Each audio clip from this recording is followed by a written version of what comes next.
Hi friends, welcome to Simi's Nadan kitchen. ഇന്ന് നമ്മൾ കാണിക്കാൻ പോകുന്നത് കണ്ണൂർ തലശ്ശേരിക്കാരുടെ ഒരു നോമ്പുതുറ വിഭവം അല്ലെങ്കിൽ 4 മണി പലഹാരമൊക്കെ ആട്ടോ. ഇത് പറയുന്നത് പഴം നുള്ളിയതെന്നാണ് കേട്ടോ. ഇതിന് ഒരു പഴംപൊരിയൊക്കെ ഉണ്ടാക്കുന്നതിൻ്റെ ഒരു ടേസ്റ്റ് ആട്ടോ. അപ്പോൾ ഇത് നല്ല എളുപ്പമാണ് ഉണ്ടാക്കാനായിട്ട്, അധികം ചേരുവകളൊന്നും വേണ്ട. അപ്പോൾ ഇത് എങ്ങനെയാണ് ഉണ്ടാക്കുന്നത് നോക്കാം. ഇതുണ്ടാക്കാനായിട്ട് 4 പാളയംകോടൻ പഴമാട്ടോ എടുത്തിരിക്കുന്നത്. അത് ഇതുപോലെ തൊലി കളഞ്ഞു വെച്ചിട്ടുണ്ട്. ഇനി ഇതിലേക്ക് 2 ടേബിൾ സ്പൂൺ പഞ്ചസാര, ഒരു നുള്ളു ഉപ്പ്, 3 ഏലക്ക പൊടിച്ചത്. ഇതിൻ്റെ കുരു മാത്രമേ എടുത്തിട്ടുള്ളൂ കേട്ടോ. ഇനി ഇത് എല്ലാം കൂടെ നമുക്കൊന്ന് ഉടച്ചെടുക്കണം. അപ്പോൾ ഇതുപോലെ ഇങ്ങനെ കൈ കൊണ്ട് വേണം ഉടയ്ക്കാനായിട്ട്. മിക്സിയിലൊന്നും അരയ്ക്കൊന്നും വേണ്ട കേട്ടോ.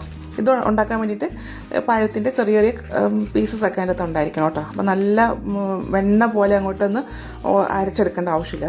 അപ്പോൾ നമുക്ക് കൈ കൊണ്ട് തന്നെ ഇതുപോലെ ഇങ്ങനെ ഒന്ന് പീച്ചെടുക്കാം. പിന്നെ പൊട്ടറ്റോ മാഷറൊക്കെ ഉണ്ടല്ലോ, അത് വെച്ചിട്ട് ഒന്നും ആക്കണ്ട കേട്ടോ. നമ്മൾ കൈ കൊണ്ട് മാത്രം ഇങ്ങനെ ഇളക്കി ഇതുപോലെ ഇങ്ങനെ ഉടച്ചെടുത്തേച്ചാൽ മതി. ഇതുപോലെ നന്നായിട്ട് ഉടച്ചെടുത്തിട്ടുണ്ട്. എന്നാൽ ഇത് ഉടഞ്ഞിട്ടുണ്ട്, പക്ഷേ എന്നാൽ ഇതിൽ കഷ്ണങ്ങളും ചെറുതായിട്ടൊക്കെ ഉണ്ട് കേട്ടോ. ഇനി ഇത് അവിടെ മാറ്റി വെക്കാം. ഇനി ഇതിലേക്ക് ഞാൻ മൈദയാണ് ഇടുന്നത് കേട്ടോ. അപ്പോൾ കുറച്ച് മൈദ ഇട്ടിട്ട് ഒന്ന് കുഴച്ചെടുക്കാം കേട്ടോ. അപ്പോൾ ഒരുപാട് ലൂസാകാൻ പാടില്ല. ഞാൻ ഇതിലേക്ക് 1/2 കപ്പ് മൈദപ്പൊടി ചേർത്തിട്ടുണ്ട് കേട്ടോ. ഇതുപോലെ ആയിട്ടുണ്ട് കേട്ടോ. കൂട്ട് ഇത്രയേ ഉള്ളൂ. ഇനി നമുക്കിതൊന്ന് പൊരിച്ചെടുക്കാം. ചീഞ്ചട്ടിയിൽ കുറച്ച് എണ്ണ ചൂടാക്കാൻ വെച്ചിട്ടുണ്ട് കേട്ടോ. അപ്പോൾ എന്തെണ്ണ വേണമെങ്കിലും നമുക്ക് ഉപയോഗിക്കാം കേട്ടോ. ഞാൻ ഉപയോഗിക്കുന്നത് സൺഫ്ലവർ ഓയിലാണ്. ഇതിലേക്ക് നമുക്ക് ഈ പഴത്തിൻ്റെ കൂട്ട് ഇട്ട് കൊടുക്കാം. അപ്പോൾ നമ്മളിങ്ങനെ കയ്യിലിങ്ങനെ എടുത്തിട്ട് ഇതുപോലെ അങ്ങനെ ഇടാം കേട്ടോ.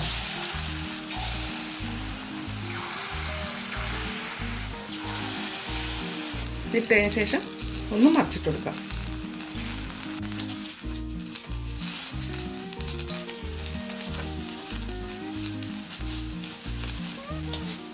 ഇത് ഇട്ടതിന് ശേഷം സ്റ്റൗവിൻ്റെ ഫ്ലെയിം ഒരു മീഡിയം ഹീറ്റിലേക്ക് മാറ്റാം കേട്ടോ. പിന്നെ ഇത് മീഡിയം ഹീറ്റിലേക്ക് കിടന്നിട്ട് ഇത് വെന്തേച്ചാൽ മതി കേട്ടോ. അതല്ലാന്നുണ്ടെങ്കിൽ ഇത് പെട്ടെന്ന് തന്നെ അത് കരിഞ്ഞു പോകട്ടോ.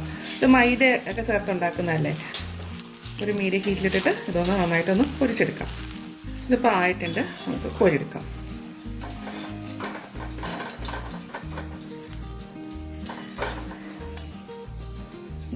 ഇതേപോലെ കേട്ടോ. ഇതുപോലെ തന്നെ നമുക്ക് എല്ലാം ഒന്ന് പൊരിച്ചെടുക്കാം.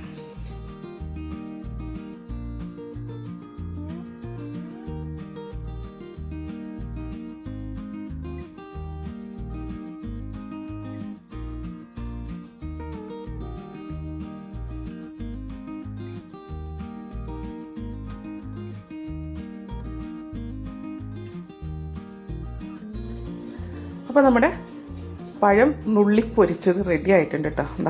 കുറച്ച് ഇടുന്നതുകൊണ്ട് നുള്ളി ഇടുന്നതുകൊണ്ടാണ് കേട്ടോ പഴം നുള്ളിയതെന്ന് പറയുന്നത് കേട്ടോ. അപ്പോൾ ഇതുപോലെ നമ്മൾ നുള്ളി പൊരിച്ചെടുത്തിട്ടുണ്ട്. ഇതിൻ്റെ ടേസ്റ്റ് പഴംപൊരിയുടെ ടേസ്റ്റ് തന്നെയാണ്. ഇതേപോലെ ആയിട്ട് ഇരിക്കുന്ന ഉള്ളൊക്കെ നല്ല സോഫ്റ്റാണ്. കുട്ടികൾക്ക് സ്കൂളിൽ തരുമ്പോഴത്തേക്ക് ഉണ്ടാക്കി കൊടുക്കാനായിട്ട് എളുപ്പം ഉണ്ടാക്കാൻ പറ്റുന്ന ഒരു 4 മണി പലഹാരം കേട്ടോ. അപ്പോൾ ഇതുപോലെ ഒന്ന് ഉണ്ടാക്കി നോക്കിയിട്ട് ഇതിൻ്റെ അഭിപ്രായം എൻ്റെ കമൻറ്റ് ബോക്സിൽ ഇടുക. എൻ്റെ ചാനൽ ആദ്യമായിട്ടാണ് കാണുന്നതെങ്കിൽ സബ്സ്ക്രൈബ് ചെയ്യുക. വീഡിയോ ഇഷ്ടമായെന്നുണ്ടെങ്കിൽ ലൈക്ക് ചെയ്യുക, ഷെയർ ചെയ്യുക. അപ്പോൾ ഇനി അടുത്ത ദിവസം അടുത്ത റെസിപ്പിയുമായി കാണാം. താങ്ക്